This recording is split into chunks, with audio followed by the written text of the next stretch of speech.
औज़ुबिल्लाहिमिनश्शैतानिर्रजीम बिस्मिल्लाहिर्रहमानिर्रहीम। अस्सलाम वालेकुम स्टूडेंट, आपकी बुक का क्वेश्चन नंबर 11 है। आपको एक वैल्यू दी हुई है 2y का स्क्वायर माइनस 3xy माइनस 27 और इसके फैक्टर्स में उन्होंने आपको एक हिंट तो दे दिया कि एक फैक्टर ये है, दूसरा फैक्टर आपने फाइंड आउट करना है। तो अब हम सबसे पहले इस वैल्यू को लिखेंगे 2y का स्क्वायर माइनस 3y माइनस 27। ये आपको आंसर में हिंट दे दिया कि ये फैक्टर्स बनने चाहिए। तो अब यहाँ पे आपके पास अगर आप देखें 2y का स्क्वायर माइनस 3y माइनस 27, अब तीन वैल्यूज़ हैं। हमने रूल पढ़ा था कि तीन वैल्यूज़ में कोई सी दो वैल्यूज़ का अगर स्क्वायर बनता हो तो दरमियान वाली वैल्यू को वेरीफाई करके हम कंप्लीट कर लेते हैं स्क्वायर। लेकिन इसमें तो ऐसा कुछ भी नहीं है, किसी भी वैल्यू दो का स्क्वायर नहीं बनता।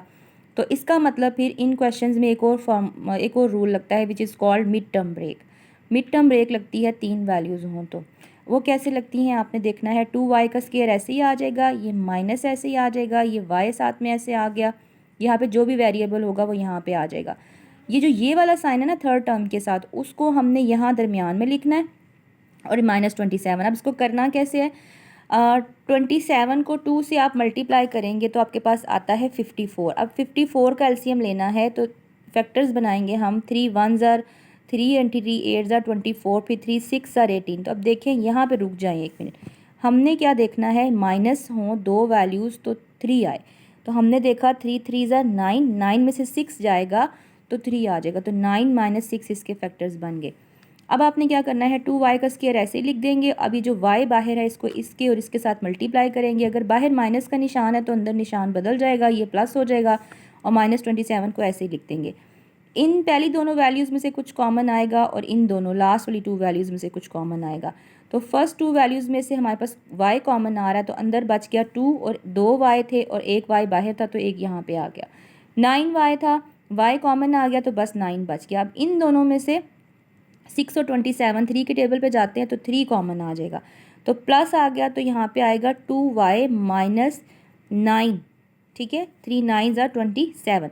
अब इन क्वेश्चंस के ठीक होने की आपको एक आपको एक क्लू मिल जाता है कि जो ब्रैकेट में वैल्यूज़ आती हैं ये सेम आती हैं। तो 2y माइनस 9 2y माइनस 9 दोनों वैल्यू दोनों तरफ आ गया, इस टर्म में भी इस टर्म में भी। तो 2y माइनस 9 को हम कॉमन ले लेते हैं तो अंदर हमारे पास बच जाएगा y प्लस 3, और ये y प्लस 3 है तो दूसरी वैल्यू 2y माइनस 9 है। अब इसका सेकंड पार्ट हम देखते हैं। आप कोशिश करिएगा कि ये आप नोट इसको देखे बगैर एक दफ़ा खुद सॉल्व करें। इसको एक दो दफ़ा देखेंगे वीडियोस को तो आपको समझ आ जाएगी। ये भी मिड टर्म ब्रेक है। 1 2 एंड 3 वैल्यूज़ हैं और इनमें स्क्वेयर्स नहीं बन रहे, तो इसका मतलब कि फिर ये बाय कंप्लीटिंग स्क्वेयर या फार्मूला कंप्लीट करके फार्मूला क्लोज करके ये क्वेश्चन सॉल्व नहीं होगा, बल्कि हम इसको मिड टर्म ब्रेक से करेंगे। मिड टर्म ब्रेक का रूल क्या है, फर्स्ट वैल्यू को ऐसे लिख देना है, सेकंड वैल्यू के साइन को ऐसे लिख देना और सेकंड वैल्यू के वेरिएबल को भी ऐसे लिख देना, ब्रैकेट डाल देनी है और जो थर्ड वैल्यू का साइन है उसको यहाँ दरमियान में लिख देना और यहाँ पे -9 लिख देना है। अब क्या करना है, थर्ड वैल्यू और फर्स्ट वैल्यू के कोफिशिएंट्स को आपस में मल्टीप्लाई करना है। 9 और 5 आपस में मल्टीप्लाई होंगे, 5 9 ज़ार 45। अब हम इसके एलसीएम लेते हैं, 3 1 ज़ार 3 3 5 ज़ार 15 और 3 5 ज़ार 15। अब ये 3 3 ज़ार 9, दो वैल्यूज़ जिनको माइनस करें हम तो 12y। अब ऐसा तो पेयर नहीं यहाँ से मिल रहा, तो इसका मतलब हम दोबारा से एक दफ़ा एलसीएम चेक करते हैं किसी बड़ी वैल्यूज़ पे। 45 को 5 पे डायरेक्ट करके देखते हैं, 5 9 ज़ार 45 और फिर 3 3 ज़ार 9 हो जाएगा। तो अब 5 3 ज़ार बन रहा है 15। 15 में से अगर हम 3 को माइनस करते हैं तो आप देखें रूल फॉलो हो गया ना। 15 में से, क्योंकि ये माइनस का निशान था, आपको बोला है कि ब्रैकेट में यहाँ पे दरमियान में माइनस डालते हैं, तो 15 में से 3 को माइनस किया तो 12 आ गया। अब ये हम मिड टर्म ब्रेक हो गई। अब हमने क्या किया, इसको 5x का स्क्वायर प्लस इस x को अंदर मल्टीप्लाई किया, इसके साथ 15x माइनस 3x और माइनस 9, इन दोनों में से कॉमन ले लिया, इन दोनों में से कॉमन ले लिया। यहाँ से 5x कॉमन लिया तो 5x प्लस 3 आया, यहाँ से -3 कॉमन लिया तो बाहर माइनस का निशान है तो अंदर ये माइनस का निशान प्लस हो जाएगा। अब देखें x प्लस 3 इधर भी आ रहा है और इधर भी आ रहा है, इसका मतलब हमारा क्वेश्चन ठीक है। x प्लस 3 को इन दोनों वैल्यूज़ में से कॉमन ले लिया और यहाँ पे बच गया अंदर 5x और यहाँ पे बच गया 3। तो ये दूसरी वैल्यू 5x माइनस 3 थी, क्योंकि x प्लस 3 उन्होंने आपको बताया हुआ था। अब हम आएंगे नेक्स्ट क्वेश्चन की तरफ। ओके, इसमें अब दो वैल्यूज़ हैं। जब दो वैल्यूज़ हों और दरमियान में माइनस हो ना, तो फिर तो बच्चों हम ये वाला फॉर्मूला लगाते हैं, a² माइनस b। लेकिन इसमें तो ऐसा कुछ भी नहीं है। अब अगर ऐसा हो कि दो वैल्यूज़ हों, स्केयर आ रहे हों, दरमियान में प्लस हो, तो फिर हम एक मेथड करते हैं, उसमें हम ये करते हैं, जो दो वैल्यूज़ जिनके स्केयर आ रहे होते हैं वो स्केयर्स लिख देते हैं। ये फर्स्ट वैल्यू का स्केयर लिख दिया और ये 2m स्केयर का स्केयर बन रहा है। अब हम फार्मूला कंप्लीट करते हैं। हम जब वेरीफाई का क्वेश्चन मेथड करते थे, जब मैं आपको ये क्वेश्चंस करवाती थी और इसमें हम कहते थे कि हम वेरीफाई करेंगे दरमियान वाली टर्म को, तो उसी तरीके से हम फार्मूला कंप्लीट करते हैं ख़ुद से, क्योंकि तीसरी वैल्यू तो है ही नहीं है यहाँ पे। तो हम खुद से लिखेंगे 2 फर्स्ट वैल्यू और साथ में ये सेकंड वैल्यू लिख दी। अब ये 2 2 ज़ा 4 एक्स स्क्र एम स्क्र, वो हम यहाँ चेक करते थे ना कि ऊपर पड़ा हुआ है, वेरीफाई होता था, तो फिर हम फार्मूला क्लोज कर देते थे। इसमें ये ऐसा नहीं है, तो इसका मतलब ही हमें खुद से लिखना पड़ा। तो अगर हम मैथ में खुद से कुछ प्लस करते हैं तो हमें खुद से माइनस भी करना पड़ता है। तो हमने 4 एक्स स्क्र एम स्क्र को माइनस भी कर दिया।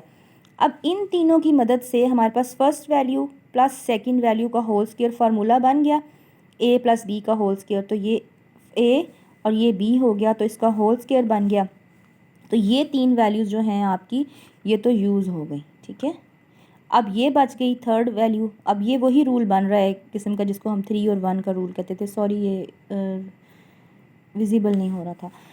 ओके, यहाँ पे 4x स्क्वायर एम स्क्वायर हमारे पास आ जाएगा 2xm का होल स्क्वायर। अब ये देखें, एक वैल्यू स्क्वायर, एक वैल्यू के ऊपर भी स्क्वायर है, दूसरी वैल्यू के ऊपर भी स्क्वायर है, इनके दरमियान में माइनस है, तो हम वही रूल लगाएंगे। एक दफ़ा इन दोनों को दरमियान में प्लस लिख लेंगे, एक दफ़ा इन दोनों के दरमियान में माइनस लिख लेंगे। अब हम आते हैं क्वेश्चन नंबर 13 की तरफ।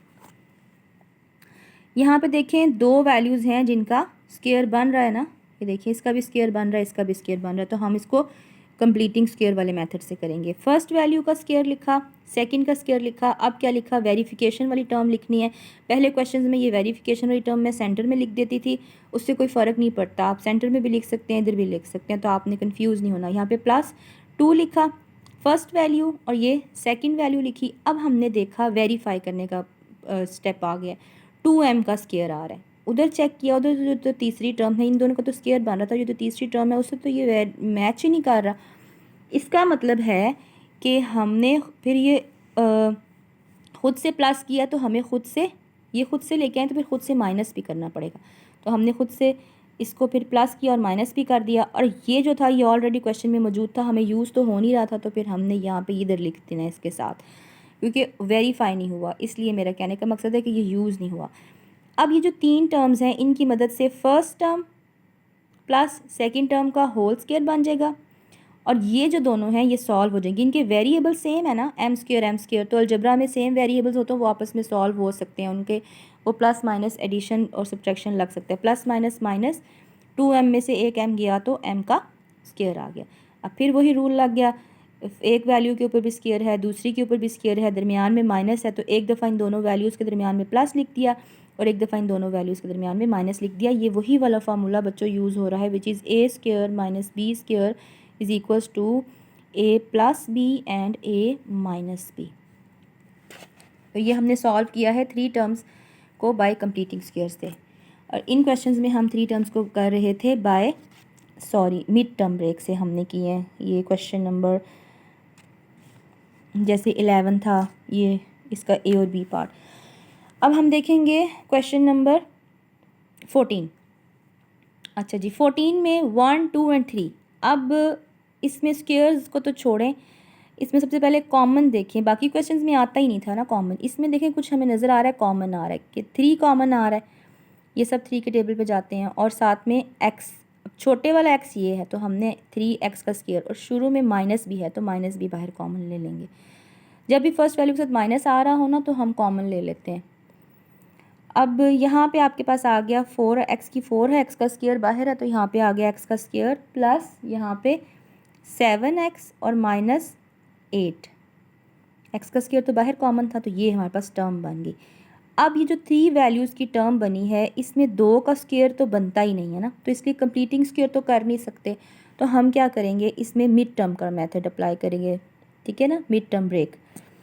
उसका क्या तरीका आपको बताया है कि फ़र्स्ट वैल्यू को ऐसे लिख देना है, जो मिडल वाली वैल्यू है उसका साइन ऐसे ही लिख देना है, मिडल वाली वैल्यू का वेरिएबल भी ऐसे लिख देना है, और ब्रैकेट्स डाल देनी है, स्मॉल ब्रैकेट्स डाल देनी है, और स्मॉल ब्रैकेट्स में दरमियान में वो सिंबल लिखना है जो थर्ड वैल्यू का है, वो लिखा। और -8 थर्ड वैल्यू को लिख दिया। अब हमने चेक करना है फर्स्ट वैल्यू और थर्ड वैल्यू के कोफिशिएंट्स को मल्टीप्लाई, 8 और 1 मल्टीप्लाई होकर 8 ही आएंगे। तो 8 से हमने एलसीएम ऐसा लेना है, तो 8 तो सिंपल सा है ना, 8 से हमने ऐसा एलसीएम लेना है कि दो वैल्यूज़ निकालनी है जिनको माइनस करें तो 7 आए। ऑफ कोर्स वो 8 और 1 होंगे, हमें एलसीएम लेने की ज़रूरत नहीं है। तो 8 - 1। अब हम ये जो वैल्यू है इसको ऐसे ही साथ लिख देंगे। अब यहाँ पे एक्स का स्क्वायर प्लस आपको, फिर उसके बाद हम करते हैं कि जो बाहर वेरिएबल होता है उसको अंदर मल्टीप्लाई कर देते हैं। अब 8x हो गया और -x हो गया और यहाँ पे -8 ये नीचे आ गया। अब फर्स्ट 2 में से कॉमन लेना है और फिर लास्ट 2 में से कॉमन। फर्स्ट 2 में से कॉमन लेंगे, x कॉमन आ जाएगा, यहाँ पे आ जाएगा x प्लस और साथ में 8। यहाँ पे माइनस है, कुछ कॉमन ना आ रहा हो ना तो फिर 1 कॉमन ले लेते हैं और बाहर माइनस है तो ये ब्रैकेट्स बंद होंगी तो ये वाला निशान प्लस में चला जाएगा। हमारा रूल भी हमारी रिक्वायरमेंट भी फुलफ़िल हो गई है कि x + 8 इसमें भी आ रहा है और इसमें भी आ रहा है, दोनों में आ रहा है। तो फिर हमारे पास वो कॉमन आ गया बाहर और अंदर आ गया x - 1 और ये हमारा इस क्वेश्चन का आंसर है। अब उसके बाद है क्वेश्चन नंबर 15। इसमें आप x 8 + x की 4 + 1, इसमें अब 3 वैल्यूज़ आ रही हैं और इनमें स्क्वेयर्स आ रहे हैं। ठीक है, देखें इनमें स्क्वेयर्स आ रहे हैं ना, जब स्क्वेयर्स आ रहे हों तो फिर हम मिड टर्म ब्रेक नहीं करते, फिर हम कंप्लीट करते हैं स्क्वेयर को। कभी कभी वो वेरीफाई हो जाता है और कभी कभी खुद से प्लस माइनस करना पड़ता है। तो अब हम चेक करेंगे, x 4 का स्क्वेयर हो गया और दूसरी वो वैल्यू जिसका स्क्वेयर बन रहा है वो ये है 1। ठीक है ना, इसका भी स्क्वेयर बन रहा था लेकिन हमने क्यों नहीं लिखा, क्योंकि ये दोनों सेम हो जाती हैं ना, x 8 और x की 4। तो हमने दो इतनी भी सिमिलर वैल्यूज़ नहीं लेनी है कि जो स्क्वेयर्स में यूज़ हों। अब यहाँ पे फिर हम क्या करेंगे, प्लस लिखेंगे, 2 लिखेंगे फार्मूला के लिए, वो जो a + b का होल स्क्वायर = 2ab। यहाँ पे फर्स्ट वैल्यू लिखेंगे, ये फर्स्ट वैल्यू बनती थी और ये सेकंड। फर्स्ट और सेकंड वैल्यू का मतलब है स्क्वेयर्स वाली, ये अब स्क्वेयर्स वाली फर्स्ट वैल्यू और ये सेकंड वैल्यू बनती है। अब ये देखें 2x की 4 बन रहा है हमारे पास वेरिफिकेशन के लिए, जो थर्ड टर्म है। तो वेरीफाई करने के लिए चेक किया, ये मैच नहीं कर रहा इसके साथ, इसका मतलब ये हम खुद से लिखना पड़ेगा, तो फिर खुद से माइनस भी करना पड़ेगा। माइनस किया और ये जो यहाँ पे लिखा हुआ x की 4 वो हमने यहाँ पे x की 4 कर दिया। अब हम इसको सॉल्व करते हैं, ये 3 वैल्यूज़ बन गई। अब ये 3 वैल्यूज़ बन गई तो हम फर्स्ट वैल्यू और सेकंड वैल्यू का होल स्क्वायर लिख सकते हैं। तो हमने a + b यानी कि x की 4 + 1 का होल स्क्वायर लिख दिया और इनको आपस में सॉल्व कर लिया। हम अगेन रिपीट करें, इनके वेरिएबल सेम है, x की 4 ये आपस में सॉल्व हो सकते हैं। तो 2 में से 1 गया, बाकी 1 लिखने की ज़रूरत नहीं होती, हम x की 4 लिख देंगे। अब हमने देखा ये तो ऑलरेडी स्क्वायर बन रहा है, जो माइनस के साथ टर्म है इसका भी स्क्वायर बनना चाहिए, ये x का स्क्वायर बन गया। अब ये दो टर्म्स हैं जिनके ऊपर स्क्वेयर्स हैं, दरमियान में माइनस है, तो एक दफ़ा इनको प्लस में लिख लिया दोनों को मिला के यहाँ पे, और एक दफ़ा इन दोनों को मिला के माइनस में लिख लिया। अब जब आगे यहाँ पे हम आए हैं, ये वैल्यू सॉल्व नहीं होगी, लेकिन ये वाली वैल्यू फिर से उस तरीके से सॉल्व होगी, फार्मूला कंप्लीट होगा। और इसको अब आप इसको अब आप ख़ुद लगाएं, इसके ऊपर ये सारे स्टेप्स मैंने इसका आंसर लिख दिया है यहाँ पे। ये इसके बाद ये कंप्लीट नहीं है, इसके बाद आपने स्टेप्स करने हैं, वो आप कंप्लीट करेंगे और फिर एक दफ़ा ये x² + 1 + 2x आ जाएगा और एक दफ़ा x² और -1 और +2x आ जाएगा। इस तरह से सॉल्व करेंगे तो इसका आंसर आ जाएगा। अच्छा, अब ये वाली वैल्यू जो है ये क्यों नहीं हमने इस तरह से मिड टर्म ब्रेक में की, ये हमने इसलिए नहीं की कि x की 4 + 1 अगर आ रहा है आपके पास और -x आ रहा है, इसको अगर आप इसके तरीके से करके देखें, फर्स्ट वैल्यू का स्क्वायर और फिर यहाँ पे प्लस सेकंड वैल्यू का स्क्वायर और यहाँ पे आ जाएगा आपके पास ये माइनस हो जाएगा ना ऑलरेडी। ये देखें यहाँ पे ये +2 है और ये जो माइनस है ये यहाँ पे इसका मतलब माइनस आ गया ना, तो ये माइनस माइनस मिल के तो 3x का स्क्वायर बना देंगे। तो 3x का स्क्वायर तो आपके पास स्क्वायर नहीं बनता ना, जिस तरह हमने कहा है जो सिंगल वैल्यू होनी चाहिए 3 और 1 के रूल में, जो 1 अकेली वैल्यू होनी चाहिए वो आपके पास स्क्वायर में आनी चाहिए, लेकिन वो तो स्क्वायर में नहीं आएगी अगर हम इसको सॉल्व करने की। अब वैसे आप इसको सॉल्व करके देखिएगा, लेकिन ये सॉल्व ही नहीं होगा आपसे। एक टाइम ऐसा आएगा कि -3x का स्क्वायर आ रहा होगा और -3x का स्क्वायर तो सॉल्व ही नहीं होता ना, तो इसलिए हम इसको सॉल्व नहीं करेंगे और फिर इस वाली वैल्यू टर्म को साथ में सॉल्व करेंगे और फिर ये आंसर आ जाएगा। क्वेश्चन नंबर 16 के 2 मेथड थे, एक मेथड थोड़ा डिफ़िकल्ट था तो वो मैंने क्रॉस कर दिया, मैं आपको ये वाला मेथड करवा देती हूँ। 4x की 4 प्लस 256y की 4। अब ये देखिए दो वैल्यूज़ हैं, दोनों के स्केयर्स बन रहे हैं। अगर दोनों के स्केयर्स बन रहे हो दरमियान में माइनस हो तो मैं आपको यही बात बताती हूँ कि दोनों के स्केयर्स बन रहे हो दरमियान में माइनस हो, फिर तो हम एक दफ़ा प्लस और एक दफ़ा माइनस में लिख देते हैं। लेकिन जब दरमियान में प्लस हो जाए तो फिर हम कंप्लीट करते हैं स्केयर, वो वाला मेथड यूज़ करते हैं टू टर्म्स पे भी।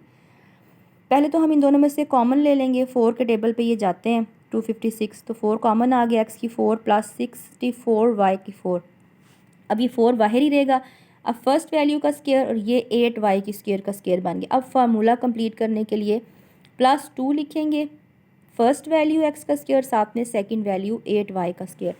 अब बच्चों जब हमने अब यहाँ पे देखा 16x स्केयर वाई स्केयर, वो तो यहाँ पे मौजूद नहीं था ना, तो हम खुद से लिखना पड़ा ना फार्मूला कंप्लीट करने के लिए। तो हमने वही वाला किया मेथड कि हम इसको माइनस भी करेंगे खुद से। अब इन तीनों की मदद से first value plus second value का होल स्केयर बन जाएगा, एक्स स्केयर प्लस 8y का स्केयर, और यहाँ पे आपके पास बन जाएगा 4xy का होल स्केयर। तो यहाँ पे 4xy का होल स्केयर बन गया। एक वैल्यू के ऊपर भी स्केयर है, दूसरी के ऊपर भी स्केयर है, दरमियान में माइनस है, तो एक दफ़ा इनको प्लस इनके दरमियान में और एक दफ़ा इन दोनों के दरमियान में माइनस लिख देंगे। ओके, इसके साथ ही हमारा क्वेश्चन नंबर 16 ख़त्म हुआ। अल्लाह हाफ़िज़।